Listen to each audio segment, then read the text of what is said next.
Rosa Homeopatica.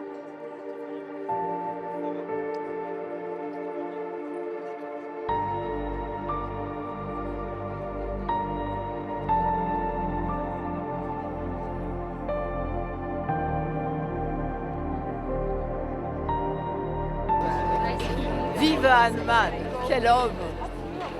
Je suis là parce que pour moi, c'est un moment clé. Et à une époque, on est sans arrêt en des ruptures. Ce qui fait la force de l'homéopathie, c'est d'avoir une conception globale de la vie. Donc, on fait chaque chose que l'on fait peut avoir une interférence sur cette énergie vitale et que, à partir du moment où celle-ci se porte bien, la vie se porte bien.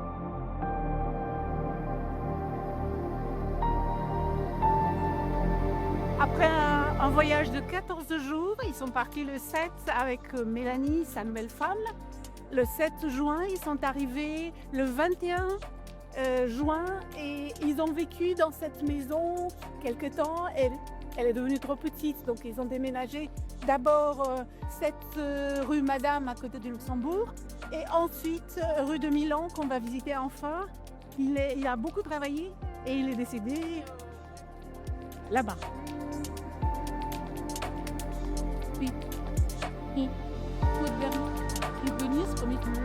Voilà.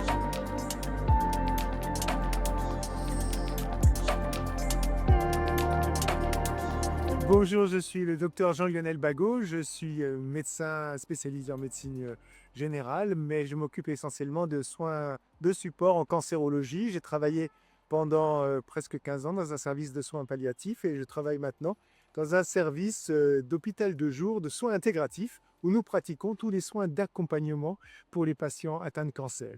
Pour ces patients, pour moi-même, pour tout le monde, mourir, c'est une grande inconnue. On ne sait pas comment ça va se passer. Ça peut générer des angoisses. Comment je vais mourir? Comment ça va se passer? Et il y a des médicaments, des fois très très simples à utiliser. Ça peut être un gelsemium, ça peut être un arsenicum album. Parfois Ignacia. Ce pas des grands médicaments de soins palliatifs. C'est parfois simplement des médicaments qui vont aider. Et puis ça dépend bien sûr des symptômes du patient, car comme toujours en homéopathie, il faut individualiser les symptômes pour pouvoir choisir le meilleur médicament. Bonjour, Laurent Cohen, pharmacien, président de l'UPH, l'Union de la pharmacie pour l'homéopathie. L'homéopathie est omniprésente dans la plupart des officines françaises parce qu'il y a une forte demande des patients. Les patients poussent le pharmacien d'officine à l'obligation de sa formation. Je suis moi-même enseignant au CDFH pour former les pharmaciens et les préparateurs en homéopathie. Il y a une demande présente.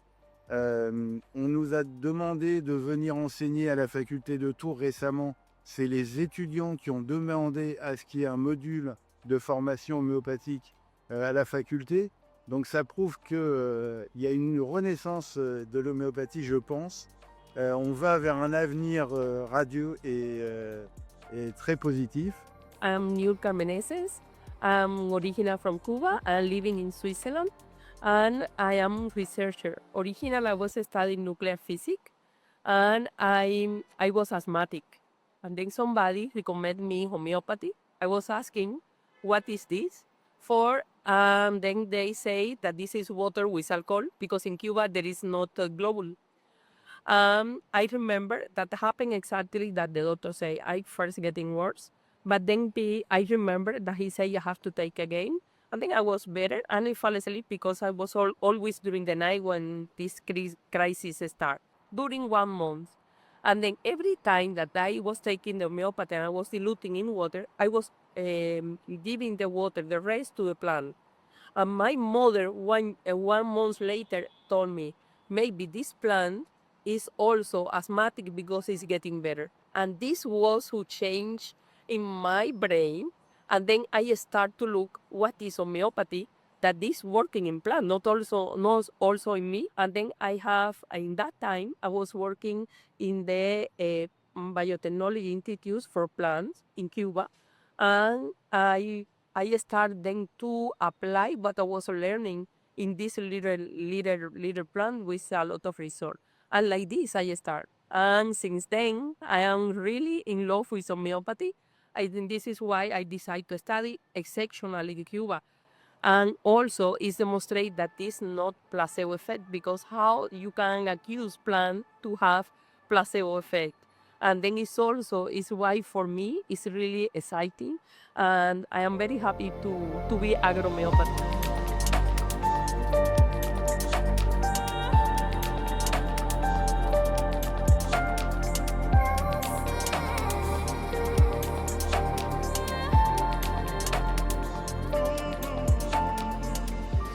So, dear friends, colleagues, and fellow admirers of the great Dr. Samuel Hahnemann, as we stand here today in this sacred place where our beloved Master rests, we are not just paying tribute to our historic figure, we are honoring a man who dedicated his life to healing, to knowledge, and to the service of humanity.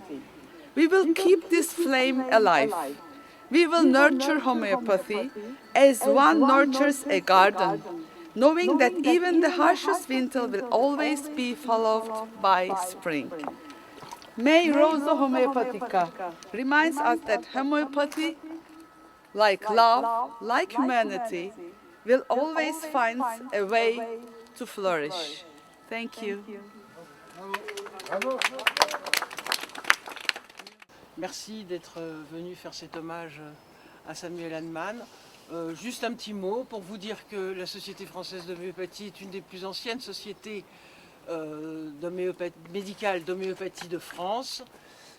Et à ce titre, elle s'occupe du tombeau d'Hahnemann, c'est-à-dire que nous avons la responsabilité de l'entretien du tombeau depuis au moins les années 30. Ô noble esprit, voyageur du savoir, dans l'ombre des doutes, tu fis jaillir l'espoir.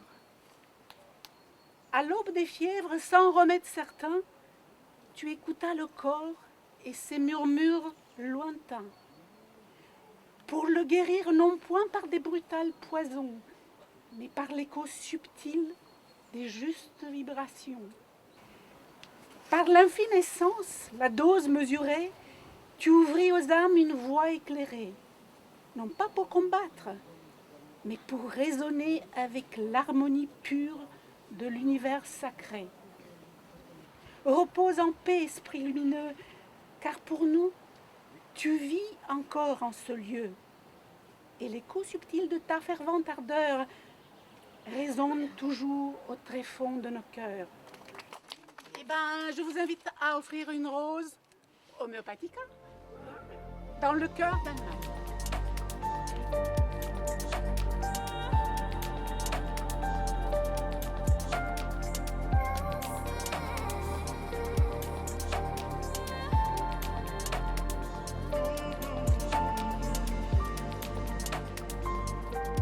I'm the president of World Homeopathy Organization. It's the oldest and the only World Homeopathy Organization, actually.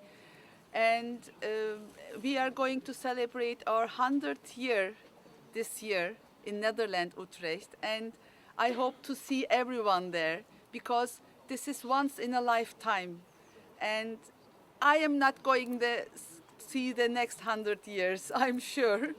But so I hope everyone will be there. What I think is the main problem, we have to come together, we have to be in unity. This is when I was the president, elected president, this was one of my main strategy, to bring people together, because we need to stay together and united.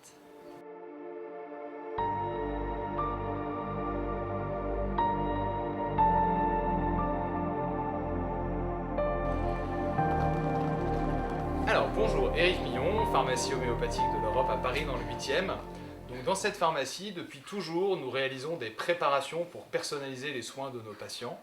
Cette pharmacie était exclusivement homéopathique jusqu'en 1984, date à laquelle elle s'est ouverte à l'allopathie et au traitement conventionnel. Mais depuis, nous avons toujours préservé cette qualité qu'est la préparation magistrale en pharmacie, donc la réalisation de préparations spécifiques pour un patient donné. Et donc aujourd'hui, en 2025, notre pharmacie réalise plus de 3 à 400 préparations par jour en incluant les préparations homéopathiques. Et nous réalisons des préparations en sous-traitance pour 4 à 500 confrères pharmaciens qui, eux, n'ont pas de préparatoire. Les médecins ont encore, pour l'instant, capacité à prescrire des préparations personnalisées. On le retrouve essentiellement dans toutes les approches naturelles, en homéopathie, phytothérapie ou aromathérapie. Alors, dans la fabrication de l'homéopathie, ce qui est délicat, c'est déjà de s'assurer qu'on ait un accès aux souches. Que ce soit l'homéopathie industrielle ou l'homéopathie faite en officine, les difficultés sont les mêmes. Il est parfois difficile d'avoir des souches. On travaille pour beaucoup avec des teintures mères, ces extractions hydroalcooliques de plantes. Eh bien, la nature est comme elle est, de temps en temps, elle est un peu taquine, et certaines plantes ne peuvent ne plus être accessibles, auquel cas on n'aura pas notre extrait hydroalcoolique. Il ne faut pas oublier que pour travailler dans une pharmacie, nos fournisseurs doivent être agréés BPP, bonne pratique de préparation. Et donc, si j'ai une rupture chez un de mes fournisseurs, je ne peux pas la remplacer par un produit que je pourrais trouver même chez un super producteur bio. Je suis obligé de passer par un process qui fait que l'ensemble de mes matières premières ou de mes excipients sont validés par nos autorités. Pourquoi les patients vont faire appel aussi à l'homéopathie?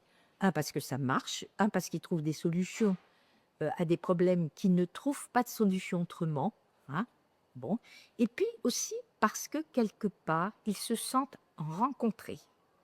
Il y a une rencontre à un niveau de profondeur et dans l'unité entre l'homéopathe et puis le patient, et ils se sont rencontrés dans son discours, dans son mal-être et dans ses troubles physiques. Ce n'est pas des trucs psychologiques, hein. On guérit des maladies. Hein.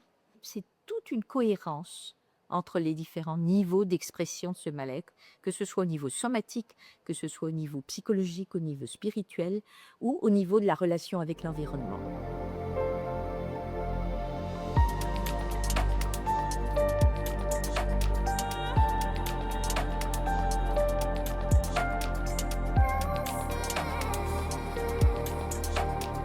For nearly a century, LMHI has grown alongside the global homeopathic movement, overcoming obstacles, expanding its reach, and strengthening a worldwide network of professionals.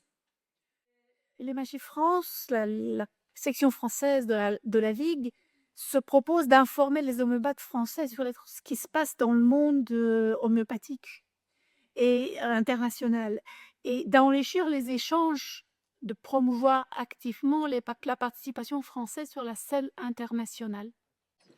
Moi, je suis part d'une équipe, je suis seulement le président.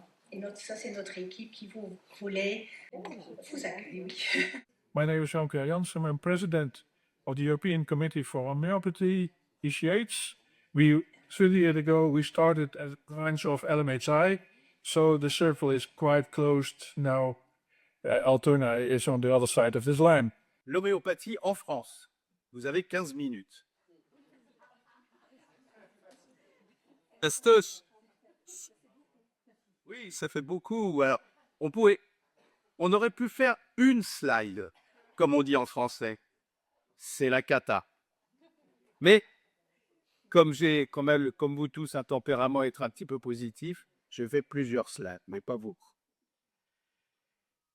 En France, par exemple, ce sont 66% des Français qui envisagent d'utiliser l'homéopathie à l'avenir. Et en face, qu'est-ce qu'il y a? De plus en plus de difficultés pour recourir à cette thérapeutique. Ce n'est pas nouveau.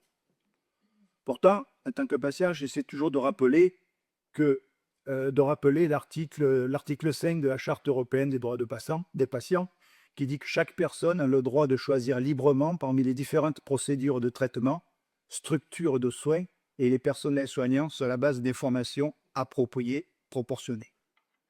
Quand il y a 3 ans, au sein de SIAGE, on m'a confié la tâche d'examiner l'homéopathie et la médecine intégrative. Je me suis d'abord trouvé devant beaucoup de méfiance et de peur que, si l'homéopathie rejoigne la tendance de la médecine intégrative, elle en perdra son identité et même son efficacité. C'est une méfiance justifiée. Notre médecine homéopathique a une approche du malade tellement différente de la médecine moderne qu'en essayant de faire partie du mouvement de la médecine intégrative, le modèle moderne très dominant du malade et de la maladie risquera d'empêcher de pratiquer une homéopathie efficace. Eurocam est un exemple comme on doit et peut, d'une façon efficace, travailler ensemble avec les différents acteurs des médecines non conventionnelles. Nous sommes ici entre médecins homéopathes, donc tout le monde sait que l'homéopathie, c'est une médecine individualisée, donc ça peut être bizarre, on propose des guidelines pour l'homéopathie, mais dans certaines situations, surtout en cancérologie, nous avons besoin de certaines recommandations, et la CISO en a émis un certain nombre des recommandations par consensus d'experts qui ont été effectuées dans notre premier congrès à Strasbourg en 2017, et qui a donné lieu donc à les publications. 40 recommandations ont été publiées dans les soins de support en cancérologie, que ce soit pour la chimiothérapie, la radiothérapie, l'hormonothérapie ou les thérapeutiques ciblées. Et puis, il y a, à mon avis, un des gros challenges, c'est le dénigrement à notre encontre auprès des étudiants en médecine. C'est juste épouvantable. J'ai eu une étude qui a été faite auprès de jeunes étudiants. Il y avait des infirmières et des étudiants en médecine. La moitié à peu près, au début des études, avait une attitude plutôt bienveillante et favorable à l'égard de l'homéopathie. À la fin des études, chez les infirmières, ça n'avait pas bougé. Chez les étudiants en médecine, c'était complètement effondré. And also the xylem and phloem, the circulatory system. And the last one is the blood in our cell is considered like the plant sap can consider as a blood. And then taking this in consideration is easier because if the plant has a problem in the leaf, I go to respiratory system. If the plant has a problem in the root, depend what is the symptom, then it's easier to go consider the other aspect that I was mentioned before.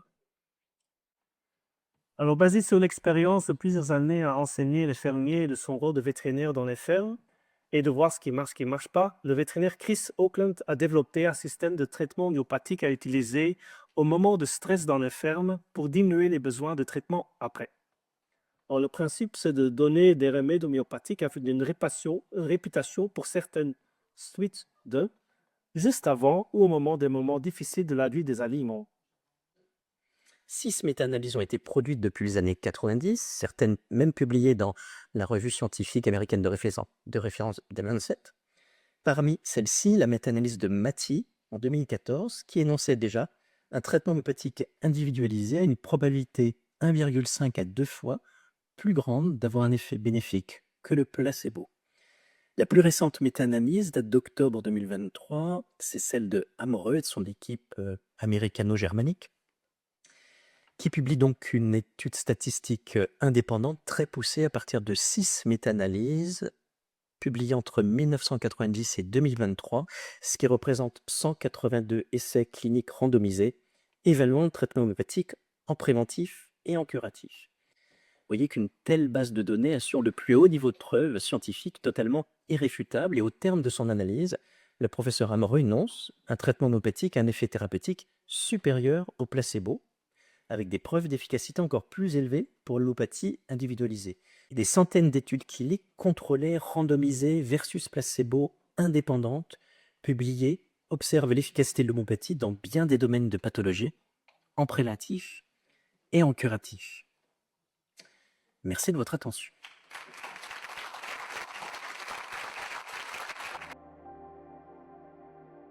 Bonjour tout le monde, c'est un grand plaisir de vous accueillir pour les 270 ans de Samuel Hahnemann, le fondateur de l'homéopathie. C'est super de vous accompagner à Paris. Samuel Hahnemann remains a central figure in history of medicine who explored new ways as a doctor and intellectual. He discovered the therapeutic principle of homeopathy, that is, similia similibus currenter, means let like be treated by likes. It is essential to honor Hahnemann's tireless reformist spirit and dedicate ourselves to the continued modernization and standardization of homeopathic education, research, and clinical practice.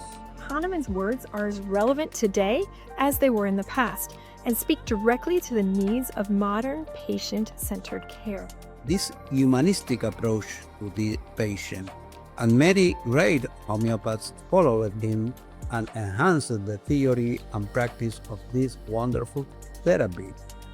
May that love motivate us to continue preserving, practicing, studying, and spreading homeopathy. If we improve our communication and we unite around education of young students, of young medical doctors, of mothers, of children, if we unite our efforts to give them the right thinking, what is human body, what is human health, how it can be maintained and how it can be restored, we will really pay our tribute to Hahnemann in a very effective way. Homeopathy in dentistry is a specialty recognized by the Minister of Health and is part of the Brazilian Unified Health System, complete at the public health.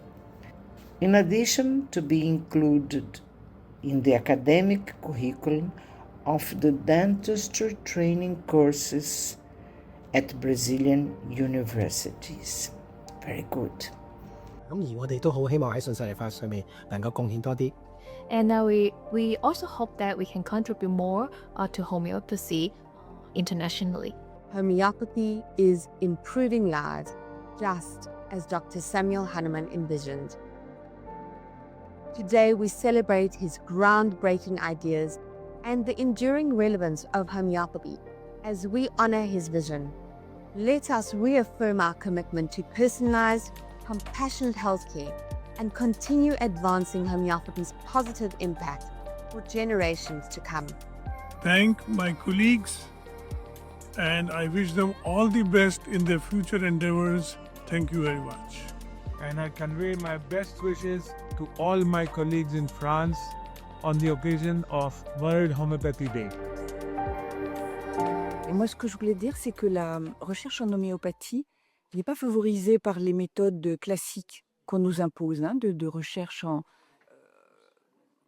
randomisée, contrôlée, qui en fait se basent sur des critères d'appréciation qui sont fixés de façon autoritaire et a priori.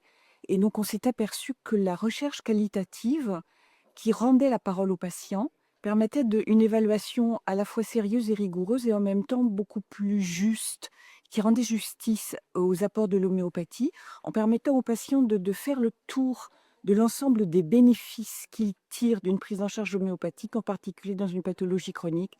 C'est-à-dire que l'amélioration ne se focalise pas sur un point d'amélioration, mais elle touche l'entièreté de leur vécu physique, psychologique, émotionnel, sociologique, dans leur vie professionnelle, dans leur vie familiale, dans leur vie sexuelle.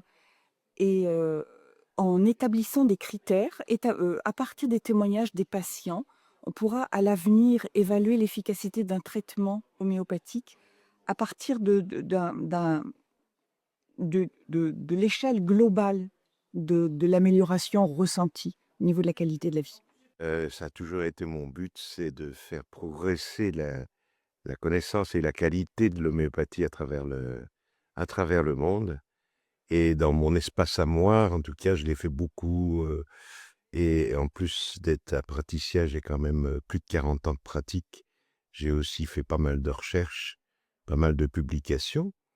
Et je suis plutôt optimiste pour l'avenir, même si tous ne le sont pas, à propos de l'homéopathie, parce que je crois que c'est vraiment une médecine de l'avenir. Comme ça a été dit tout à l'heure, c'est pas une médecine alternative, c'est une médecine complète, réelle, et qui représente les progrès de l'humanité future. On va sortir évidemment de la médecine chimique, qui est une médecine tout à fait artificielle et mécaniciste, si je peux dire, pour entrer dans une autre forme de traitement individualisé des êtres vivants, car ce n'est pas seulement pour les humains, mais c'est également pour les animaux et, paraît-il, aussi pour les plantes.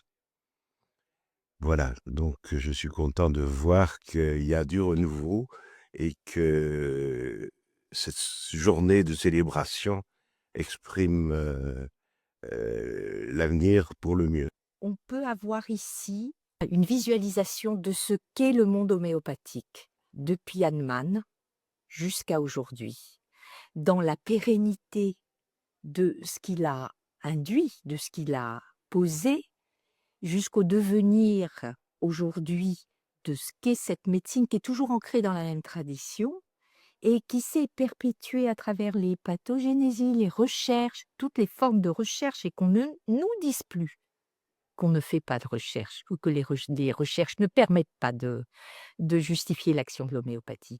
Donc, cette grande chaîne à travers les siècles et cette grande chaîne à travers le monde, parce que là, vous avez la grande chaîne des homéopathes qui sont tous mus par la même flamme de guérir, la même flamme d'être dans le, comment dire, dans l'expression, dans le lien du vivant et dans l'expression du vivant par rapport aux soins qu'on apporte, que ce soit en oncologie, que ce soit en particulier dans les maladies complexes. On a parlé de la complexité des systèmes du vivant et de la complexité pour traiter, en fait.